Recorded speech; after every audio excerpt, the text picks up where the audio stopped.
Coming at you live from Skeleton City. Today's video is on psychological eating. Good video. Overeating is psychological and often a poor response to stress. Many people overeat to compensate for something as a source of pleasure, etc. It isn't called comfort food for nothing, whether it is genetic or growing up with family that used food to soothe feelings. Diet matters, but the psychology is the other half of it. We need to have goals in life and stop living day to day and maintain discipline and be conscious of everything we're doing, not just with food. It's so easy to ignore life and choose not to better ourselves and help others. Overconsumption of everything is a modern epidemic. Yeah, great comment, and I agree with you 100%. It's like, yeah, the diet is great, but if you're not mentally able to handle, eating the correct amount of food for you, then you can eat whatever diet you want. You're still going to maintain being overweight or become overweight, because at the end of the day, if you're not eating enough calories to have good energy and make the scale go down, then it doesn't really matter what foods you're eating. And that's another thing too. Tier 1 is the bone zone because it's just fruit, juice, sugar, vegetables. But if you're not able to mentally stick to eating just those 4 foods, because that's a very bare bones diet. There's not very many foods there. And if you mentally can't handle that, even though I believe that for most people, they will lose the most weight being in tier 1, if you need some, comfort food or whatever we want to call it to maintain, eating majority foods tier 1, then that's what you need to eat for you. And that's what the lower tiers are for, tier 2, tier 3. Even throw in some tier 4 indulgence foods. If you stayed strict tier 1 for breakfast, lunch, and dinner, and then for like a little bedtime snack before you go to sleep, let's say you had, a little bit of like Haagen-Dazs ice cream or whatever, you know what I mean?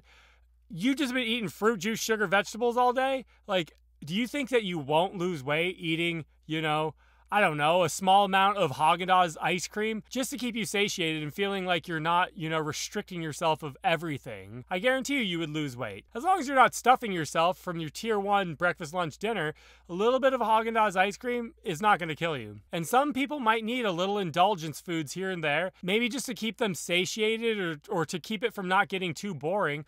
Or you never know where somebody came from.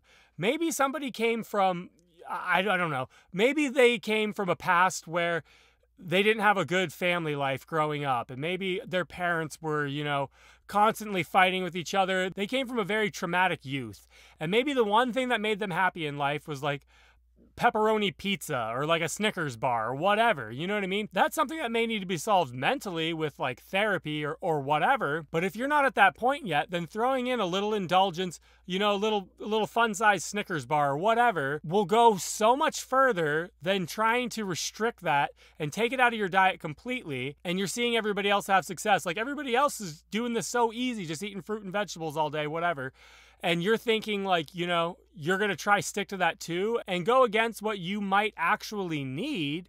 And then in the end, you just say, I'm over the whole thing. You throw it all away. And then you just go back to, straight tier 4. And instead of eating a little, mini fun-size Snickers every night, now you're just having Snickers, king-size Snickers bars by the dozen, whenever you want, you eat whatever you want. And now you're back in a way worse place than if you would have just given yourself a little bit of indulgence. Because not everybody's going to have the mental power to, stay so strict all the time. So it's more so just being able to keep those indulgence foods, at a minimum. If that means you can have none and you can handle that mentally, well then sure, that's going to be the best route for you. But if you're not able to do that, keeping them to a minimum and not going full restriction, like I'm not allowed to have that. I hate ever saying like I'm not allowed to have that. You're allowed to do whatever you want.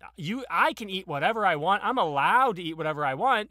But if I'm trying to lose weight, it's not that I'm not allowed to eat these foods. I'm just making a choice to not eat these foods.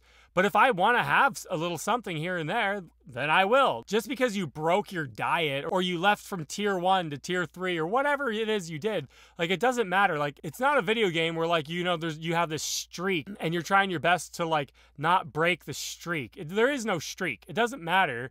You know what I mean? It's just food at the end of the day. And we're not all Terminators where we're just able to like, food is fuel, food is fuel, like I only eat for fuel. Some people are like that, and it like literally it does not matter. Like they just see food, they see it like the, you know, the little red Terminator analyzation, like macronutrients, calories, vitamins, minerals, like they're just seeing it like purely analytically. And like that's cool. If you're like that and you're able to just like see food just solely as fuel, that's you're very, very lucky. But I think a lot of people, food means something more to them, and that's why they're overweight in the first place, because they have, you know, a psychological or emotional connection to food. And that's why restriction for some people, it might not work. And that's why you have the lower tiers. That's why you have the indulgence zone at the bottom. You know, like most people are going to want some indulgence meals here and there. It's just about limiting them, not restricting them completely, but doing your best to limit them, you know what I mean? And limit those foods and ultimately just make better and healthier choices. Just have the majority, you know, 80, 90% of your food that you put in your mouth be better, healthy choices, and then limit the rest to, you know, something that might be a little bit more indulgent. So yeah, that was a good comment he left, psychological eating. I just kind of wanted to touch a little bit more on that. So thanks for tuning in, and until next time, my friends, stay bony.